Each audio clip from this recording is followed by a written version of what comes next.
Good afternoon. This 13th meeting of the 73rd term of the Baltimore City Council is now called to order. Members of the council, due to us still meeting virtually, please note that I'll recognize you saying that you have the floor. Once recognized, please state your name and then begin to speak. Tonight's invocation will be done by Archbishop William Lori of the Catholic Archdiocese of Baltimore. His Excellency will be joining us pretty shortly. Unfortunately, he just had some connectivity issue and is looking to rejoin. In the interest of time, what we'll do next is we will go to the Pledge of Allegiance. At this time, I'll ask folks to turn to a flag, put a flag on your computer, but state the Pledge of Allegiance. I pledge allegiance to the flag of the United States of America and the republic for which it stands, one nation, under God, indivisible, with liberty and justice for all. At this time,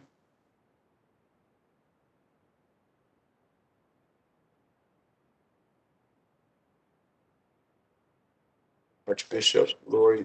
Oh, he's back. There you are. I'm back. I'm here. No problem. So at this time, Your Excellency, we would like to yield the floor to you.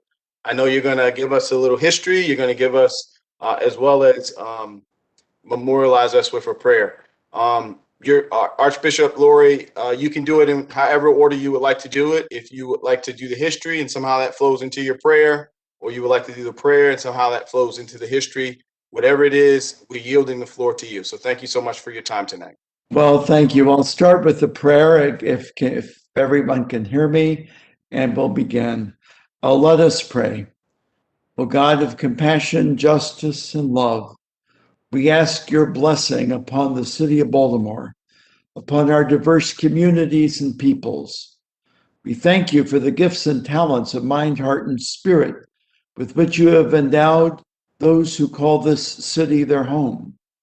Help us to find new and better ways to put the gifts you have given us at the service of one another and at the service of those most in need. And guide us to help all residents to develop their gifts and talents for their own sake, for the common good, and in praise of your goodness. Pour out your spirit of wisdom and unity upon this city council in its leadership and service to the people of Baltimore. Grant the members of this council vision, skill, and strength in helping to lead the way in building a community of equity, justice, and compassion, a place of safety, peace, and opportunity. Strengthen us in the struggle against racism and against all forms of violence, and help us to create a culture of life and love, especially for the new generations among us. Enable all segments of our community to come together in a spirit of cooperation so as to envision and bring about a future full of hope for everyone in this great city. We make our prayer in thy holy name. Amen. Well, thank you very, very much for the opportunity to be present, to address you and to pray with you today. And at the outset, just want to thank you, President Mosby, and the members of the City Council for your leadership during these incredibly challenging times. I know you're trying to make this city a home where everybody feels included and safe and supported in their efforts to live productive lives and to follow their dreams. I can't address you tonight without thinking about a little bit of history. One piece of history is this: about 50 years ago or more, my predecessor, Cardinal Lawrence Sheehan, testified before the Baltimore City Council in favor of open housing legislation, particularly opening housing to African Americans. Sadly, his testimony was met by booing from the crowd, but he remained calm and he carried on. He delivered his testimony, and thank God those legislative efforts were successful. I'm hoping not to be booed this evening, but I think it's a reminder of the importance of the church and our city leadership working together for the good of our residents. In Baltimore, the Archdiocese of Baltimore has been around a long time. We are the first Roman Catholic diocese in the United States. We go back to 1789. And so we have a long history, and I hope that the history that we will write now will be one of helping people move toward equity, independence, and a life of fulfillment. We also have a pretty big footprint in the city, I would say. I think you've all received information in advance of this. We have 46 parishes, 18 K-12 schools, 3 hospitals, 3 universities, and an expansive Catholic Charities, Catholic Charities, many programs, not to mention the Franciscan Center and St. Vincent de Paul. I think through our history, there has been a continued and consistent commitment to feeding the hungry, housing the homeless, healing the sick, educating the young, especially in our most challenged neighborhoods, and offering support and compassion where needed. During COVID, I'm proud to say that our city parish has really stepped up to the plate in terms of providing food pantries, many other necessary services. And some of our parishes were testing sites and vaccination clinics. So there's been a lot going on. I would say that when you add it all up, next to the city of Baltimore, the Archdiocese of Baltimore, combined with Catholic Charities, is the next largest provider of social services. And I do not say that to pat myself or my colleagues on the back. That's something that the Catholic community is happy to do together. And I'm mentioning it so that we can continue to work together to focus these services where they are most needed and where they will do the most good for those who are most in need. One of the things I would also like to say is that I've been blessed to meet with any number of the members of the City Council individually. This is my first time being with you, I think, all together. I want to continue those meetings, develop those relationships, and especially am happy to advocate with you for the good of the city, whether it's with the governor, whether it's with the legislature, or in any other forum. I think there are so many ways we can come together for the good of the people that we serve. In closing, I'd just like to mention 3 significant things that are underway in the Archdiocese and through Catholic Charities. First, I'm happy to say that we're coming very close to the opening of our new Mother Mary Lang Catholic School on Martin Luther King Boulevard at the end of the summer. We're going to cut the ribbon on August the 6th. You're all invited. It's a really beautiful state-of-the-art school. Its capacity is 550 young people from pre-K to grade 8. And most of these will be eligible for financial aid. And we are making this school as accessible as we can to everyone. I can't wait for you to see it for yourselves. The gymnasium, for example. Every Catholic high school wants to play their games in this new gymnasium. There's a soccer and lacrosse field with a great turf field surface. I want to thank Councilman Costello and Councilman Bullock because, putting up a new school in the middle of a neighborhood takes more than architectural planning. They really opened doors for us so that the surrounding community would see this new school not as an intrusion, but rather as an asset. And I would say one more thing about this school and our other community schools. I think that we are partners with the public schools, and our goal is simply to open doors of opportunities for young people to help them develop their God-given talents and to give them a real chance in life. So thank you to the City Council. Thank you for helping us get through the permitting process and all the other steps we had to take. I think you're going to like what you see. Second, I just want to mention Safe Streets.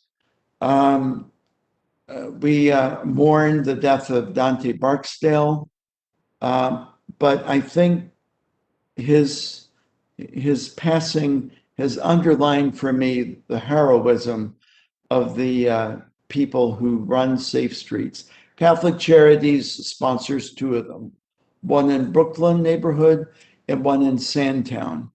And these efforts, as you know so well, really help to reduce violence. We're working in partnership with the Baltimore Police Department and Roberta's House to provide outreach to families who have lost loved ones to violence. And we want to do everything we can to help reduce violence in our city and to cherish every single resident. And finally, the Archdiocese has been doing a little soul searching of its own. It's one thing to say we're providing services and sometimes to toot our horn, although we're not really very good at that. But I think we also need to look not only at our own history, but how we can eliminate racism in our midst. To that end, I wrote a pastoral letter a couple of years ago called Journey to Racial Justice and put together a racial justice work group, very diverse, a lot of activists, a lot of different points of view. They worked really hard over the past year and just gave me a series of recommendations that will lead to a comprehensive plan across the Archdiocese, not only Baltimore, but all 9 counties of Maryland, all 144 parishes, all of our nearly 50 schools, to address racism, to work on inclusion, diversity, and equity, and to see how we can undergo where it needs to happen, a true culture change. And in that way, make also our contribution to the larger society. Thank you so much for having me tonight. I've probably used up more of my time and more of your time than I should have. But if anyone has any questions or comments, I'm happy to take them. Or if you want to do that offline, that's fine too. Well, Your Excellency, you are always welcome here. Archbishop Laura, you are a treasure. We thank you for that brief history. It really puts in context what leadership means at particular times. And sometimes leadership doesn't always mean listen to the loudest folks in the room, but allowing your heart and your moral to be your guiding compass for making decisions. So we truly, truly thank you. As legislators of the city, we are kind of put in that predicament on a regular basis. And your words were definitely inspirational. So thank you, Archbishop Lori. We will be definitely back in touch. We look forward to that ribbon cutting at the end of the summer. And always know that you have a safe and friendly place to come and let us know what's going on in the community here on the Baltimore City Council. Thank you, Mr. President. Thank you, members of the council, so very much. Thank you so much, Archbishop Lori. Okay. With that, we're going to move into a roll call. So, Madam Clerk, if you could read the roll. President Mosby, Councilmember Cohen, McCray, Dorsey, Conway, Schleifer, Middleton, Torrance, Burnett, Bullock, Porter, Costello, Stokes, Glover, and Ramos. Mr. President, we have a quorum. Yes, and I think if we could ensure that the record reflects that Councilmember Dorsey will not be attending, is not in attendance of tonight's meeting. We will now proceed to the adoption of the journal. Madam Clerk. Mr. President, the journal of the June 8th, 2021 proceedings are on the council members' desk. Without objection, the journal will be adopted. Hearing none and seeing none, the journal is now adopted. Now communications from the mayor can be found on page 2 of the agenda. We will now go into introduction for first reading. Bills to be introduced. Madam Clerk, 21-0098.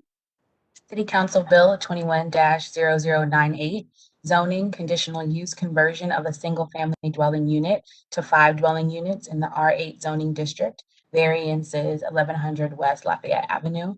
For the purpose of permitting, subject to certain conditions, the conversion of a single-family dwelling unit to 5 dwelling units in the R8 zoning district of the property known as 1100 West Lafayette Avenue, Block 79, Lot 1, as shown on the accompanying plat with the lot number circled. Sponsors are Councilmember Bullock. Thank you, Madam Clerk. This bill has been assigned to Economic Community Development in committee. That ends the work associated with first reading. Now on to consent calendar. You can find the consent calendar in section A at the back of the agenda. Is there a motion to approve the consent calendar? Motion to approve. Second. The motion has been approved and properly second. All those in favor of approving the consent calendar, please say aye. Aye. Aye. All those opposed, please say nay.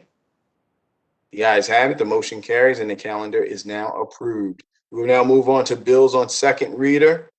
I do not believe we do. At this point, I will call Chairman Costello.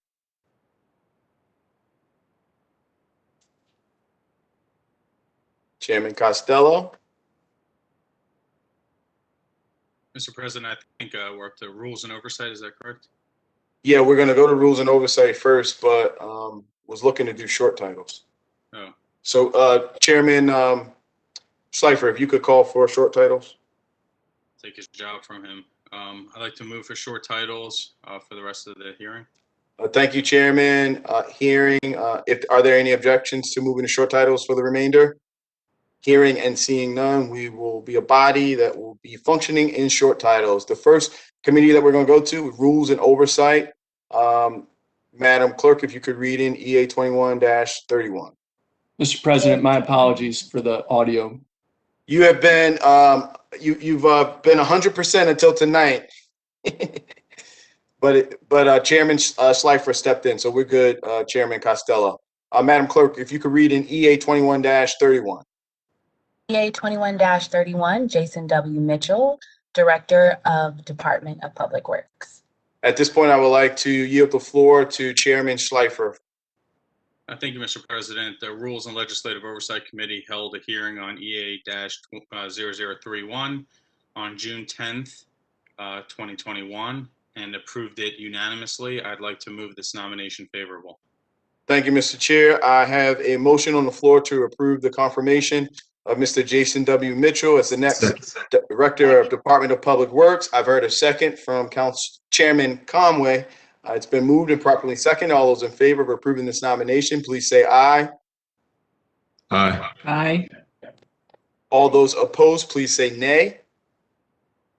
The ayes have it. This nomination is now approved. Before we move on, I would like to congratulate Director Mitchell. He has a big job ahead of him, and on behalf of the council, I want to let him know that we're here to help him and meet any challenges before him. We have all done our vetting of him and have seen the amazing work that he's done on the West Coast. We look forward to him bringing that energy to Baltimore City. We expect big things, as well as we know our residents need big things. So congratulations, Director Mitchell. Now on to bills on third reading. We turn to the final passage of them. Madam Clerk, if you could read in 21-1. 21-1, surveillance technology in Baltimore. President Mosby, Councilmember Cohen, Councilmember McCray, Dorsey, Conway, Schleifer, No. Middleton, Torrance, Burnett, Bullock, Porter, Costello, No. Stokes, Glover, and Ramos. Thank you, Madam Clerk. This bill is approved on a vote of 12-2. Please note that Councilman Ryan Dorsey is absent, and in nays are Chairman Schleifer as well as Chairman Costello. Madam Clerk, on to 21-19. 21-0019, Baltimore City Office of LGBTQ Affairs. President Mosby, Councilmember Cohen, McCray, Dorsey, Conway, Schleifer, Middleton, Torrance, Burnett, Bullock, Porter, Costello, Stokes, Glover, Ramos. This bill is approved on a vote of 14-0. Again, Councilman Dorsey is absent. I'd like to thank Councilman Burnett for sponsoring this bill. It's appropriate that this bill happens right in the middle of Pride Month. While it's become common for the mayor's office to have an LGBTQ liaison, this bill ensures that things will change moving forward, and that we don't see a new liaison from administration to administration, but it's actually a functioning office inside of city government to ensure that we're keeping with the ideals of diversity, equity, and inclusion, and providing, again, a consistent voice in city government. We are excited to get this bill right over to the mayor, and hopefully we look to get it signed in the midst of Pride Month. So I know folks will be working to get this bill over to Mayor Brandon Scott. Next on, finishing our third reader, we're going to go on to committee announcements. Chairs, when you hear your committee call, please proceed with any announcements. First up is Madam Vice President with Economic and Community Development. Madam Vice President, the floor is yours. Thank you, Mr. President.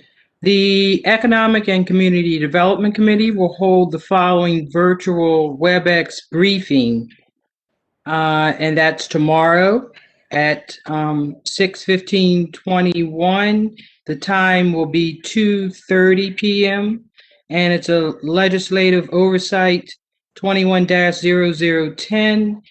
And it's a briefing on the emergency security deposit relief for the purpose of reviewing the program, which would allow for distribution of federal community services block grant funds to be used for emergency security deposits. So this is a briefing based on the mayor's announcement.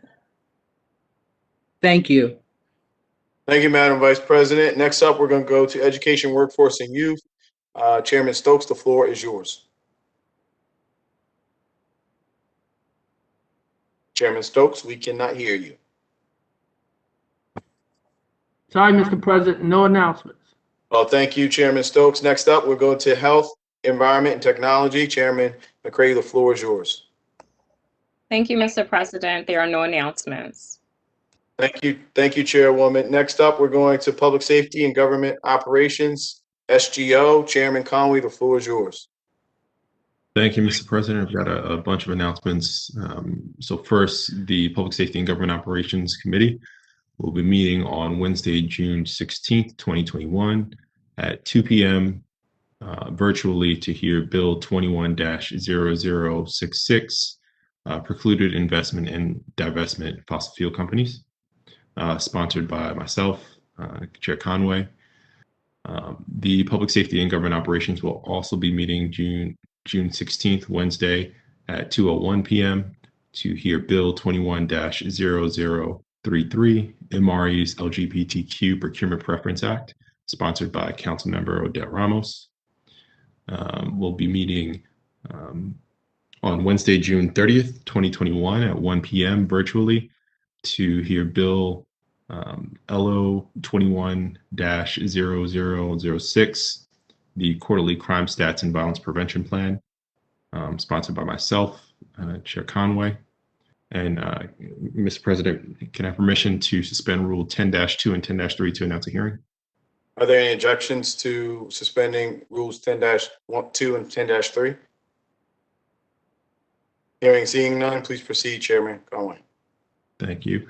The Public Safety and Government Operations Committee will be hearing Bill 21-0049R, Investigative Hearing, Existing Alternatives to Policing Strategies, on Wednesday, June 30th, 2021 at 1:01 p.m. And the Public Safety and Government Operations Committee will be hearing Bill 21-0041R, Informational Hearing on Domestic Violence in Baltimore City, on Wednesday, June 30th, 2021 at 1:02 p.m. virtually. The committee will also be hearing Bill 21-0017R, Investigative Hearing, Arson and Fire Fatality Awareness, reinstituting the Baltimore City Joint Agency Task Force, on Wednesday, July 7th, 2021 at 1 p.m. virtually. And this is sponsored by Councilmember Chris Burnett. The committee will also have a hearing for LO 21-0009, Baltimore City Fire Department EMT Paramedic Pre-Employment Screening and Hiring Process, on Wednesday, June 7th, 2021 at 1:01 p.m. virtually. And that's sponsored by myself, Chairman Conway. And that's all we have. Thank you, Mr. Chair. From SGO, we're going to move over to Rules and Legislative Oversight. Chairman Schleifer, the floor is yours. Thank you, Mr. President. We have no announcements at this time. Thank you, Chairman. And then last but certainly not least, we're going to move to Chairman Costello with Ways and Means. No announcements. Thank you, Mr. President. Thank you so much, Mr. Chair. Now on to regular announcements. Are there any members that would like to provide any regular announcements at this time?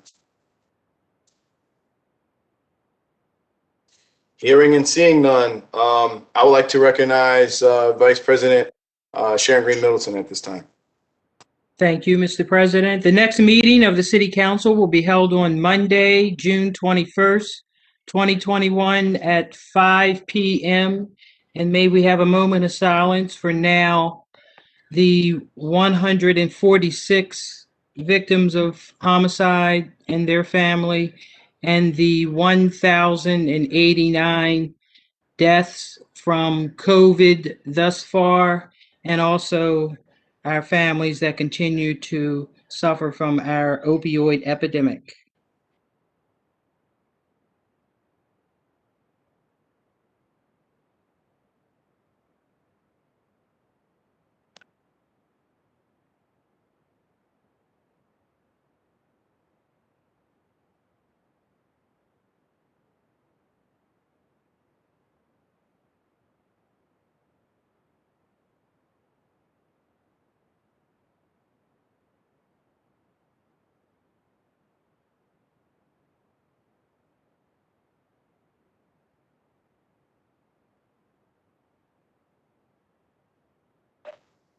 There being no additional business at the desk, this concludes the 13th meeting of the 73rd term of your Baltimore City Council. We love you, Baltimore. Thank you.